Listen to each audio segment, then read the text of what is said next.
జై శ్రీమన్నారాయణ,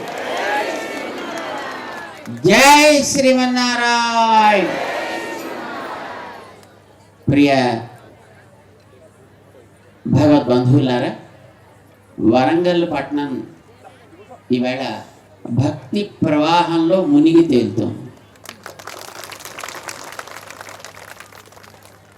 మన జిల్లా సంబంధించి అనేక గ్రామాల్లోంచి అనేక శైలి, రకరకాల భిన్నమైనటువంటి శైలిలో ఉండే భక్తి తత్వాన్ని మనస్సుకి పట్టించుకుని వారు ఆనందిస్తూ తమ చుట్టూ ఉండే వారిని ఆనందింపచేసే ఎన్నో సమూహాలు, ఎంతోమంది ఇక్కడికి చేరి ఈవేళ మన నగర వీధులలో ఒక పవిత్రమైనటువంటి వాతావరణాన్ని వ్యాపింపచేశారు.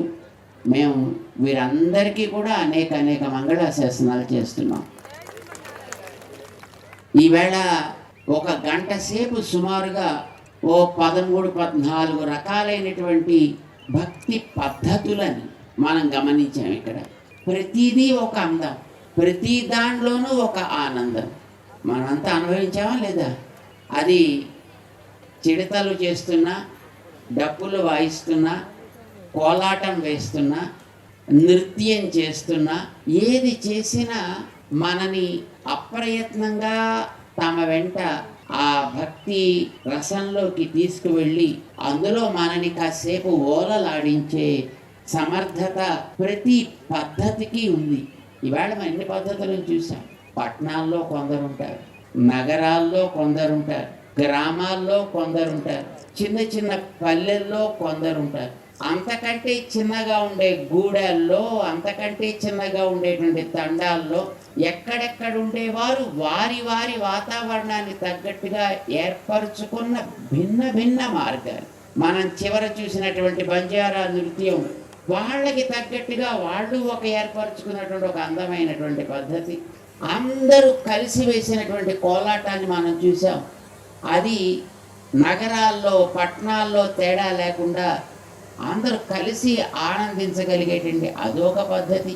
ఒక నియమబద్ధమైనటువంటి నృత్య ప్రక్రియ, చిన్నారులు చేసినటువంటి కూచిపూడి నృత్య భంగిమలని మనం చూసాం. వీటన్నిటికీ కూడా ఏమిటి మూలం?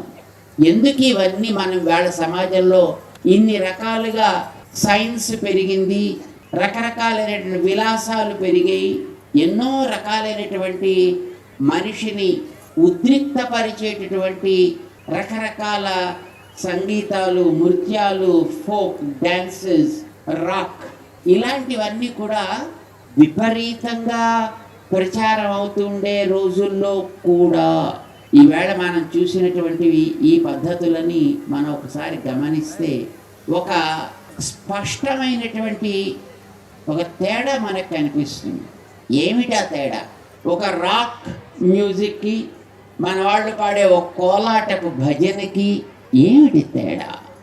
మనిషిలో మనస్సుని బలహీనపరుస్తాయి అవి, మానసిక శక్తిని పెంచుతాయి ఇవి. మనం గమనించాం అన్నిట్లో కూడా. వాటిలోనూ ఒకసారి వాడు ఒక పాప్ మ్యూజిక్ పెడితే దాంట్లోనూ ఎగిరేవాళ్ళు కొందరు ఉంటారు. ఇక్కడ మన వాళ్ళు కోలాటం చేస్తే దీంట్లోనూ ఎగిరేవాళ్ళు కొందరు ఉంటారు. కానీ అది మనిషిని మానసికమైనటువంటి ఒక స్థితిని బలహీనపరిచి క్రమంగా దిగజారేటట్టు చేస్తే, ఉద్రిక్తతకి లోనేటట్టు చేస్తే, ఇది మనిషిలో ఉత్తేజాన్ని పెంచగలిగేటట్లుగా ఉంటాయి. మన సాంప్రదాయకమైనటువంటి ఒక పద్ధతి ప్రకారం జరిగేటటువంటి ఈ నృత్యాలు, కోలాటాలు, మేళాలు, డప్పులు, మనం చూసినటువంటి దేశీయమైన సంగీత విధానాలు, భజన విధానాలు, సంకీర్తన పద్ధతులు, ఇవన్నీ కూడా ఎందుకనంటే వీటన్నిటికీ మూలాలు వేరు, వాటికి మూలాలు వేరు.